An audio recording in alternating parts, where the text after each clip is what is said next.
Welcome back to the Midnight Narrator, where the familiar becomes a trap and the past is a malleable illusion.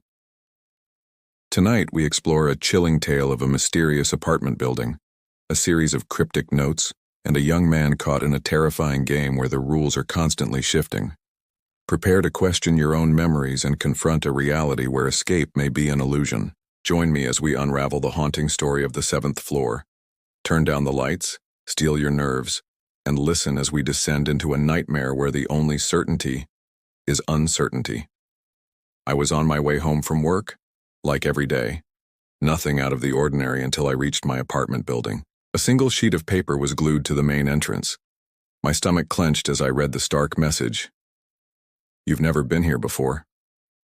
A chill prickled my skin. I mumbled, "Weird," and pushed open the door, heading for the elevator. Inside, another note was glued next to the buttons. The handwriting was the same, unsettlingly neat. "All floors will feel right. None of them are." I wondered if this was some kind of art project by one of the residents or a prank some kids were playing. A wave of exhaustion washed over me. I just wanted to get home. I pressed the button for the seventh floor, and the elevator ascended with a soft hum. The air inside smelled faintly of stale perfume and something metallic. The door opened, and I stepped out. Another note was stuck to the floor right in front of my shoes. My heart pounded in my chest. It's not too late. Yet. I walked past it, a queasy feeling settling in my stomach. The building had 20 floors. Was there a note on each one? Why mine? I tried to shake it off. I was tired, hungry, and in no mood for this. I reached my apartment door and fumbled with the keys. Inside, another note awaited me. A small piece of paper, the same handwriting as all the others. It was glued to the wall opposite the door. "This is not your home." I froze, standing in the middle of the sparsely furnished room. My mind went blank. Then finally, fear took hold. Someone had been in my apartment.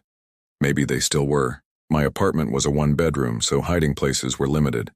Taking a deep breath, I checked the bathroom, my closet, under the bed. Nothing. I was alone. I locked the door and slid the bolt shut, a small measure of comfort.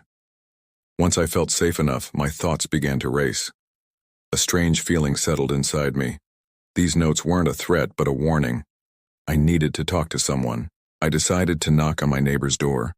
Before unlocking my own, I peered through the peephole. I couldn't shake the feeling of being watched. At first, the hallway was empty. Then, a shadow began to lengthen, moving closer to my door. A foot appeared, clad in a scuffed, dark shoe. Slowly, the rest of the body followed. It was a man in an ill-fitting gray suit. His dark hair was parted in the middle. Had I seen him before? I couldn't be sure.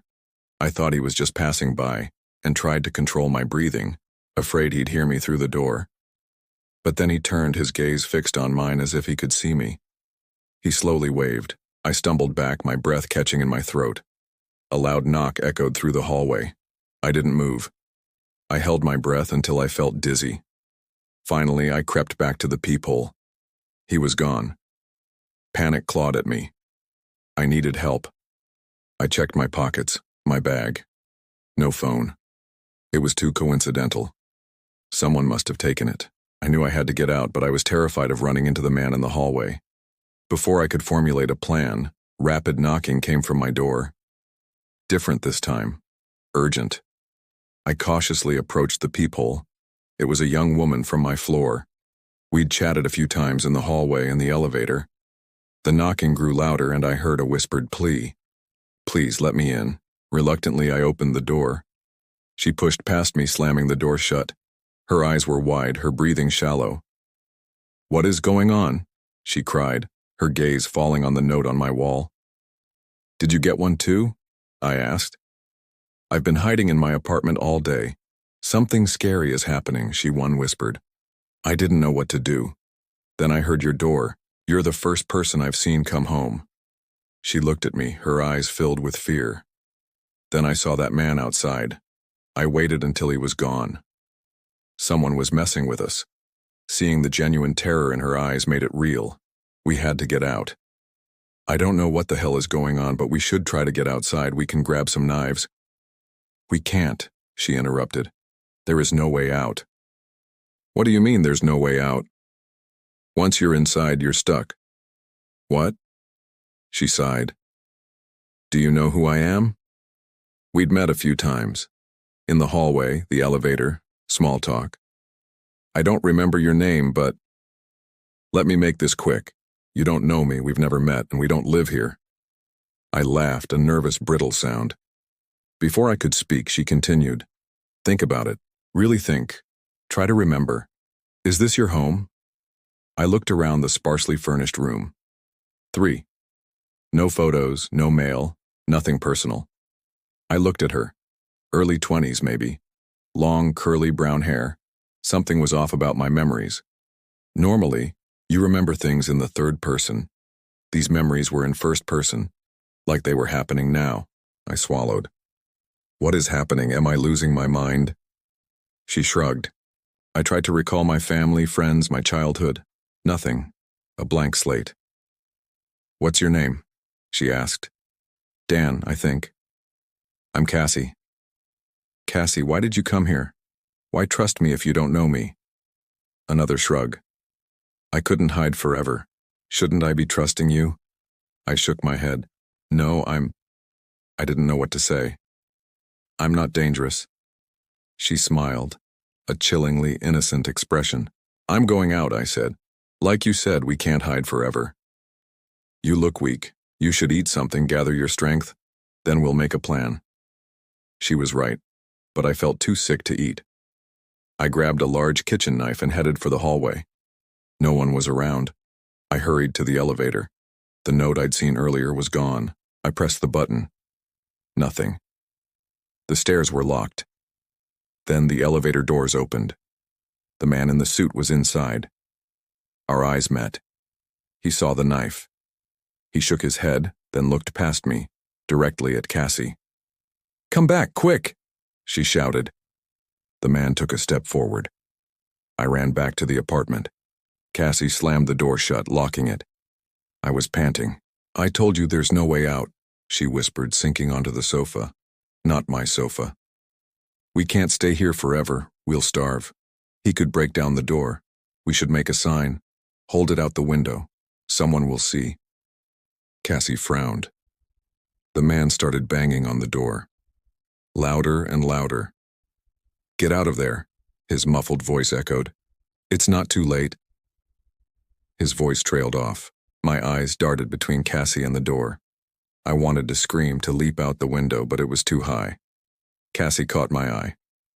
You could jump. Try it. A wide grin spread across her face. What? You told me you weren't dangerous, but you didn't even ask if I was. She crossed her legs on the sofa. All the fear I'd seen earlier was gone. She looked like a child, delighted with a game. I'd made a terrible mistake.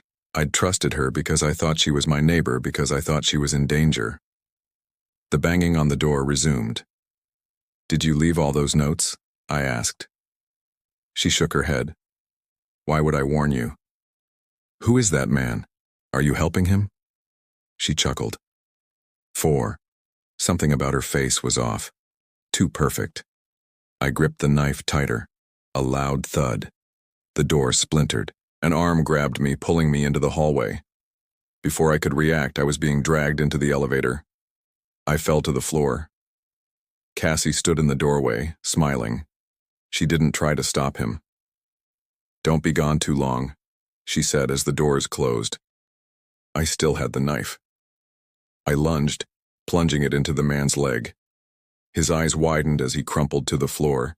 I pulled out the knife, ready to strike again, but he whispered, Please don't. I'm trying to help you. My body trembled with rage, but the pain in his eyes, the blood spreading on the floor, made me pause. She lured me in, just like you. Just like the others hiding here, he croaked. Once she makes you eat something, you can't leave, but she can't force you.